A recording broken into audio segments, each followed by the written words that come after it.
All right, so still with me? Now we're going to search the mark. So let's take an example here. We have a company called Brains, B-R-A-N-E-Z.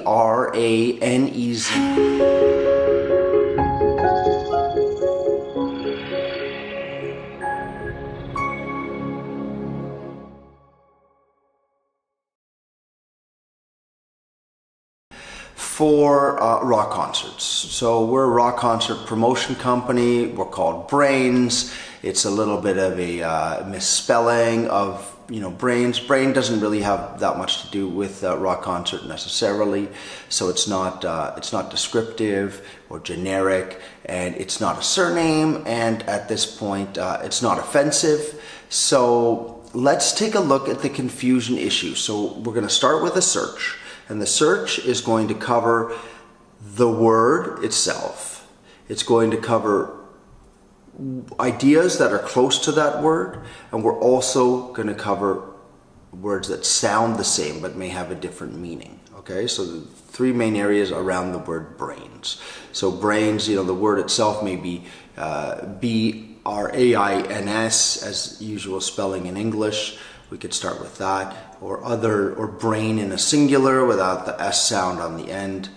And then when we're looking at similar appearance, there may be like a mark branches or something like that that uses maybe the first four letters of the mark and differentiates in the last two letters. And also we had sounds like, so again, brains doesn't really sound like much else besides the word brains, but we do want to cover off sounds like. So you have some words that have multiple meanings and different sounds and so on, so they may be interpreted that way in the marketplace, so you want to be aware of that.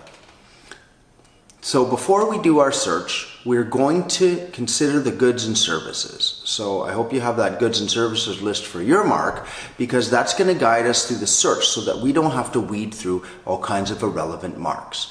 We want to focus on only those marks that are within the field of the goods and services. So either directly within the field of the goods and services, and in this case the USPTO makes it a little bit easier for you because it designates these as classes, and we can look at classes in more detail. The second aspect is we're looking at channels of trade. So to describe a channel of trade, it's say an electronic retailer like Amazon. If they're selling your product, then you would also want to cover them off, cover off that class, even though you aren't providing electronic retailing services like web retail services. So that's something to consider as well. So we want to look at how the goods and services and how they are sold. Okay, now we're going to find the Trademark Electronic Search System. So we're looking at tests with the USPTO. So if we click on tests, we're going to go straight to that database. Now you can also go through the USPTO front page if you click on trademarks and search. Now there's a couple search options here. This is your main search box right here. We're looking at a basic word mark search. We're looking at a word and or design mark search, and this one's structured, and this one has some benefits, and I can tell you why in a moment. And then the free form search. So let's pass that by for a moment and just focus on the first two. So we're looking at a basic word mark search. It gives us this search dialog here. We have a choice between plural and singular, live and dead. Choose live because the dead ones won't affect the registrability of your brand. So if we type the brand in right here, and we have the field as combined word mark, then we can submit that query and see what comes up for Brains. Okay, now we have a direct hit. Brains here is for computer game software. So this is the Brains Corporation in Delaware, and this is what they're registered for. Its current basis is a 1A, so they're currently using it, and the mark has registered. You can tell right here, registration number. If it hasn't registered, it would not have a registration number. There's a couple of considerations here. First of all, as you can see, the computer game software, the class that it's in, IC009, International Class 9, is very different from concert promotion CDs and t-shirts.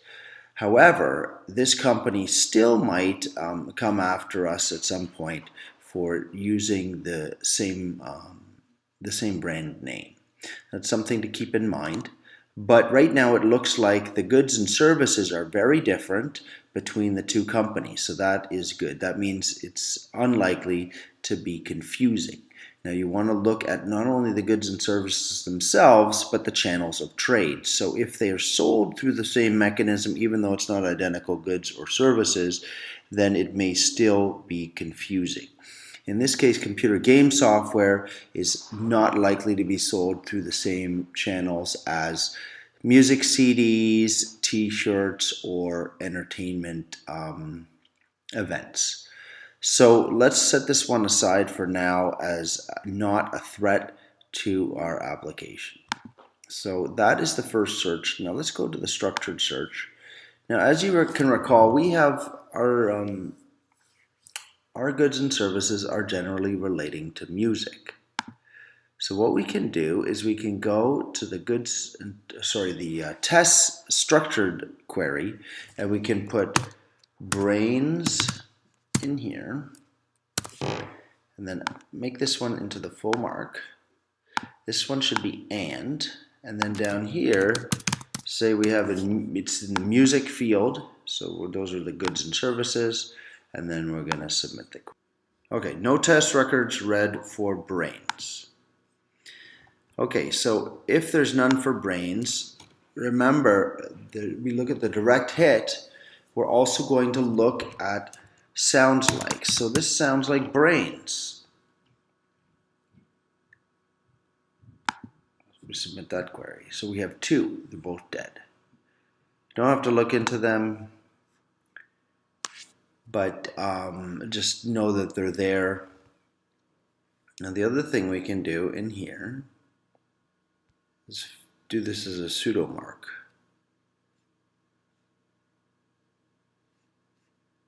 So the pseudo mark breaks down a brand name like brain feeder and would break it into two words, brain and feeder. Okay, so we have looked into the pseudo mark here, and what the pseudo mark does is it breaks the trademark into words that are, the normal words or interpretation in English of the mark. So our pseudo mark for our mark brains, with considering the misspelling, would be brains, the normal word B-R-A-I-N-S. So the pseudo mark would be put in, which makes it easier for others to search for similar marks. So if you search for brains and music, these are the ones that come up.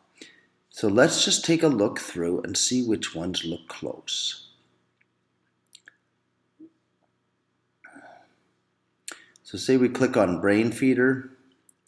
Brain feeder might be an issue because we have audio and video recordings featuring music and artistic performances. So that is CDs. T-shirts also here as well, and then we also have entertainment services, and in this case it's motion pictures, television shows, so that could pose a problem. Brain labs, brain scan, brainchild. We don't have to open the dead ones, just focus on the live ones, and we'll start with ones that start with the word brain. Brain tech. So this is cognitive therapy services. Brain pop. Online computer website. Okay.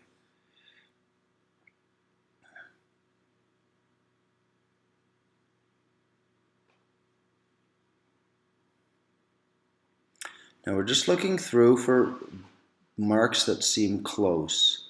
Brains with a triple S here. Brains, computer game programs downloadable via the internet. We see here that it has downloadable computer games and so on. This is very close to the other mark, brains. Remember, that also had registered. This one's registered too. So that's a good indicator. If you're getting multiple marks that are similar registering in a particular class, it's probably it'll probably be easier to argue over those than it would if there was just a single mark in the class. So there's a few here that come up. So having looked through this here, and that takes us up to Doc 84. So that's the full list of records that were returned. Right here's this number, and we have the 84 on the single page here. So just double check a couple more before we go. Music production services, brain food. So this one will probably come up against our mark in the music production and entertainment services, in live musical performances, and so on. Okay, so brain feeder, t-shirts, audio and video recordings, and creating music and television programs. That one may be an issue. Brain food here, we have musical production services and entertainment.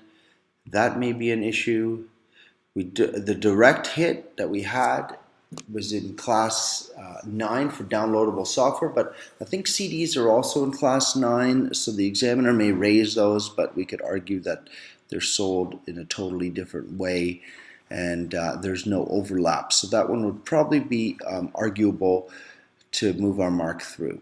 So in this case, I think that these are, while they're close, in some ways they're not going to necessarily block my application, so we probably want to proceed anyway. Okay, so we've looked at the pseudo mark now in music, and let's just take a quick look in t-shirts. So here we have, this one is identical, t-shirts. So that one sounds the same and has the Z in it as well. That will probably block our t-shirts goods, but not our other goods. So what we're going to do is just drop the t-shirts. We want to stick with that brand. We're just going to drop the t-shirts from the application. And that is how you do a search. Now, ideally, you're going to look into all the live records that are close to yours and see to what extent they're similar in the goods and services and in the trademark. And that way you can decide to what degree it may stand as a hurdle. Now we've gone through the searching example on the USPTO test system.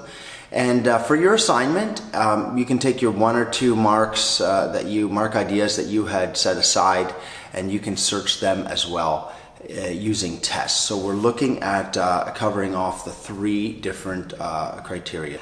The word itself, it's going to cover ideas that are close to that word, and we're also going to cover words that sound the same but may have a different meaning.